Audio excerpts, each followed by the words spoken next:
पद नाही किंतु 23 उपमुख्यमंत्री। संविधान रे उपमुख्यमंत्री पद रही ना आपे आपे सृष्टि होईची? सत्तार समीकरण रे कौन रही रहस्य?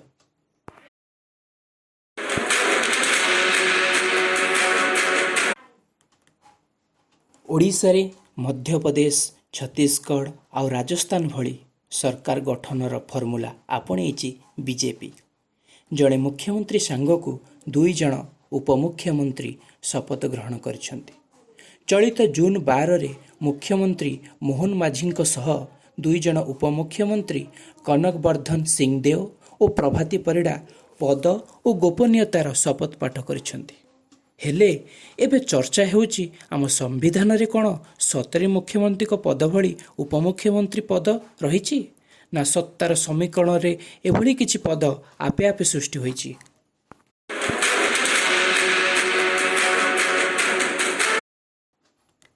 नमस्कार, मु गुरुप्रसाद आपण मानकु मो चैनल को स्वागत करुछि।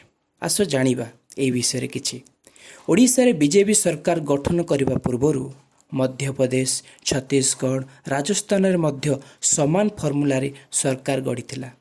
सेठारे मध्य जड़े मुख्यमंत्री सांगों 2 जन उपमुख्यमंत्री पद रे शपथ ग्रहण करथिले।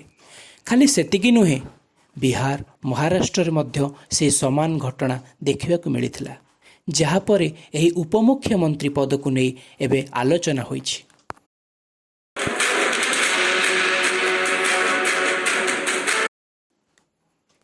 केउ केउ राज्य रे रहिछि उपमुख्यमंत्री? वर्तमान आम देश रे 14टी राज्य रे 23 जन उपमुख्यमंत्री रहिछन्ति। आंध्र प्रदेश, अरुणाचल प्रदेश, हिमाचल प्रदेश, कर्नाटक सह तेलंगाना रे जणे लेखाए उपमुख्यमंत्री रहितिला बेले बाकी 9टी राज्य बिहार, छत्तीसगढ़, मध्य प्रदेश, महाराष्ट्र, मेघालय, नागालैंड, राजस्थान, उत्तर प्रदेश सहित ओडिशा रे 2 जन उपमुख्यमंत्री रहिछन्ति।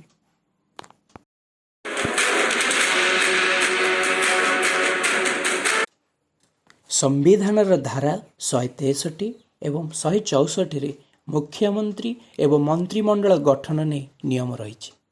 धारा 163(1) अनुसार राज्यपाल को परामर्श देवाई मुख्यमंत्री को नेतृत्व रे एक मंत्रिमंडल रहिबो। नियम अनुसार राज्यपाल मुख्यमंत्री को नियुक्ति करिवे। एहापरे मुख्यमंत्री को परामर्श क्रमे मंत्रिमंडल रे नियुक्ति मध्य राज्यपाल करिवे।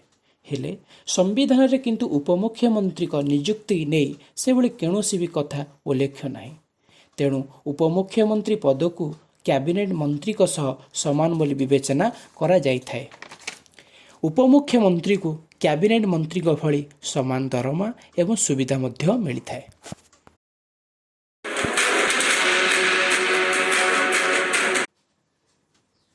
चलित वर्ष फेब्रुआरी 12 रे उपमुख्यमंत्री नियुक्ति नहीं सुप्रीमकोर्ट एक राय देइछन्ति। Chief justice DY Chandrachud, justice JB Pardiwala एवं जस्टिस मनोज मिश्र उपमुख्यमंत्री पद को एक असंवैधानिक नुहे बोली कहिछन्ति। सुप्रीमकोर्ट रे उपमुख्यमंत्री नियुक्ति नहीं एक याचिका दायर होइतिला, जेउथिरे एही पदर नियुक्ति को रोकिबा को अनुरोध करा जायतिला।